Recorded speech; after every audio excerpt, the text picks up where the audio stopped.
Hello, and welcome back to Ms. Bell's classroom. Today in class we're going to be talking about heat waves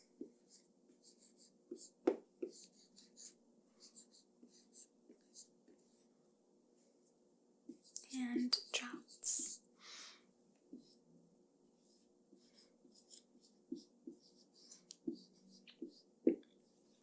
So we'll be talking about how these two interact with each other and, some examples of famous droughts that happened and some examples of, heat waves that have happened in the past. So I hope that you enjoy this lesson. So heat waves, drought, and dust all kind of, come together when you think about these things. So heat stress. So every year several thousand people die from heat stress, mostly in North America, and that's typically in the inner cities or in the southeastern United States. So kind of thinking about that and, so heat waves and heat disorders, obviously go together. So a temperature, your body can only get so hot before it starts to shut down and not function correctly.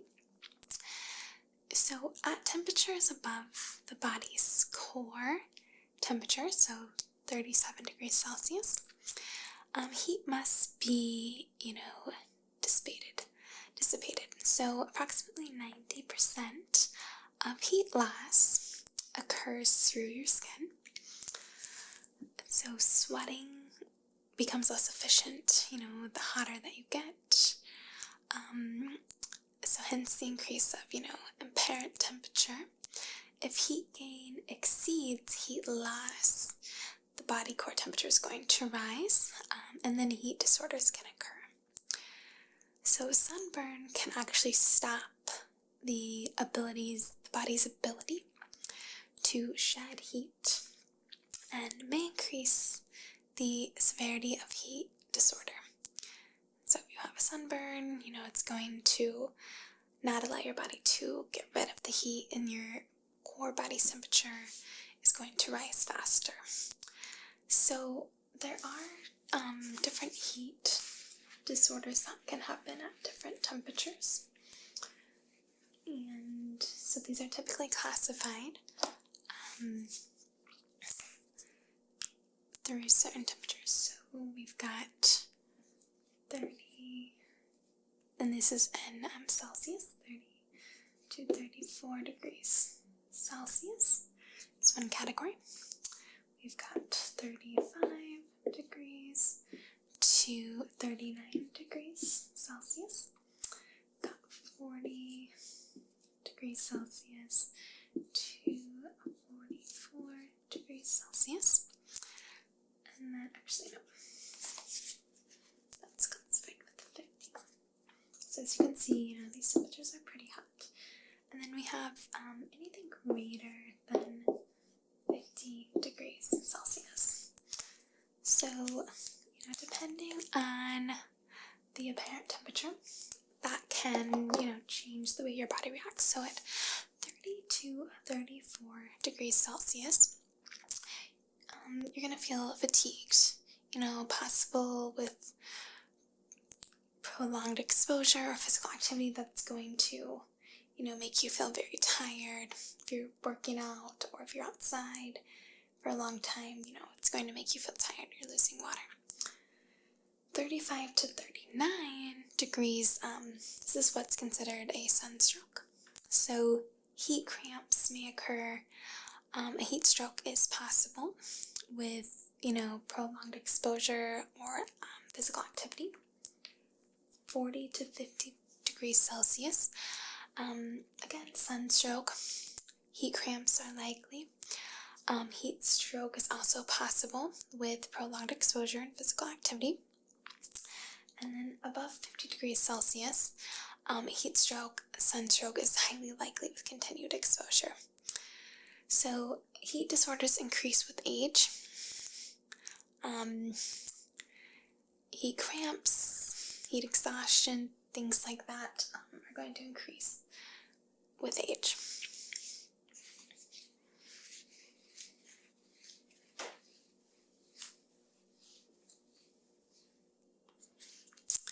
So heat waves, drought, and wildfires, frequently co-occur. So in 2003, there were the wildfires in Portugal.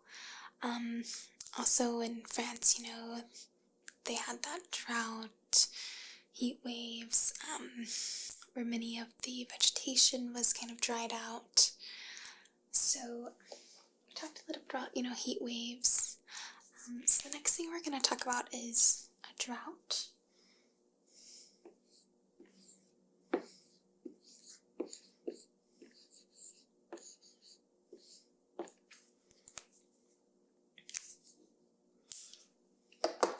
So a drought is a protracted period of deficient precipitation, resulting in extensive damage to crops, resulting in a loss of yield.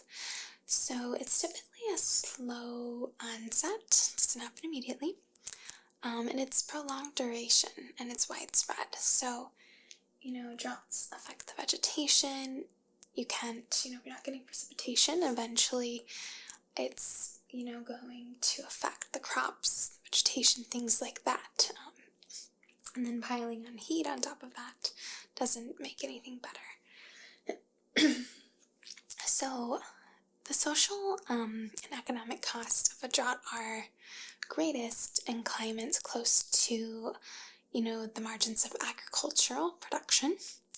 So typically subhuman areas rather than, super dry areas. So it's going to affect the areas that are used for farming more than an area that's not, because they're typically used to that. So some of the, damages from a drought, direct loss of income, social dislocation, if you've seen in the past, famine, malnutrition, death, things like that if you're not able to grow crops. Indirect loss of rural and urban revenues. It's also a big fire hazard because of the loss of water access as well. And as, said earlier, things like droughts, heat waves, and wildfires frequently co-occur. So, having a drought can, lead to a wildfire, which can damage more land, things like that. So again, the typical climate of a drought is in temperate climates. So it's the influence of blocking high and zone of moisture lice. So seasonal tropical climates typically no, but if they do, it's going to be the influence of the El Nino and La Nina.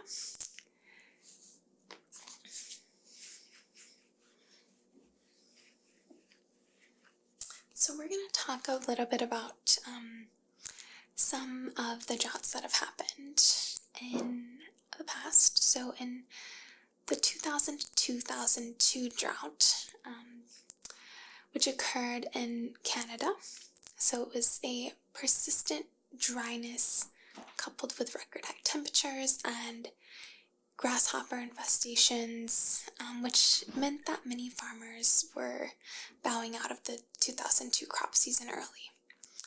So Alberta government announced $324 million in drought aid to, kind of help the farmers. So farmers had to sell off beef herds, and they were accused of, dumping beef. So the federal government arranged to pay for hay shipments from Ontario.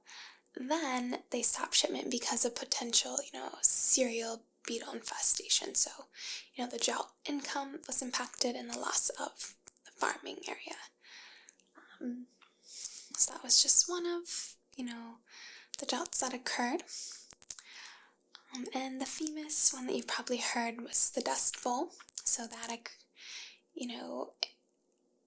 in the 1930s to 1940s. So it was a 10-time increase in population in Oklahoma, Texas, and Arkansas from 1860 to 1920. So an increase in population can lead to a drought. So there were deep plowing and wheat, monoculture destroyed soil structure and increased soil erosion potential. So in the 1930s, the world economic slump, virtually no federal funds for prairie farmers as well. It's kind of, a disaster, leading to, an out-migration of, the Oklahoma people. So again, from Kansas, Oklahoma, Texas, New Mexico, Nevada, and Arkansas, many families, left their homes, they were homeless, hungry, so they had to, travel very far to find food, find new land. They had no place to live, no jobs, no food, because of this, Dust Bowl. So, the impact of that was drought dislocation. People had to move, loss of income, and also just, the social impacts of having to move, having to start over as well. So kind of the main factors to the Dust Bowl: overgrazing. So again, everyone's going there, starting to plant things. It's leading to the soil structure to change. Cropping of marginal soils and soil erosion. So drought effects may have also been magnified in areas of, with severe wildfires as well. Another famous drought, kind of an explanation, was the Sahel drought. So, the variation in temperature kind of was due to the El Nino, La Nina, because that can affect, the air and how that, every year that changes. So the industrial pollution as well. And then, just changes in vegetation and surface, albedo caused by varying land use as well, can result in changes in the regional climate. So all of these, kind of influence that. So with the Sahel drought, 5 million people were affected. Over 200,000 people died from malnutrition and associated diseases. Livestock herds, died out 80%. So the loss of livestock leads to loss of wealth, malnutrition, massive social dislocation, and many people moved to urban areas. And then in 1997 and 1998, there was a drought in Indonesia. So about 20 to 30% reduction in rice crop in eastern Indonesia. A very lower production in yams. In some villages, in the latter, 20 to 30% of people had died from malnutrition. Also, there was, malaria reported. Conditions weren't as severe in Indonesia, but they were still there, about a 6% reduction. So, as you can see, there are many, impacts to heat waves, droughts, dust, things like that, and how it can impact many lives and, the food supply, things like that. So I hope that you enjoyed this lesson, and thank you again for watching.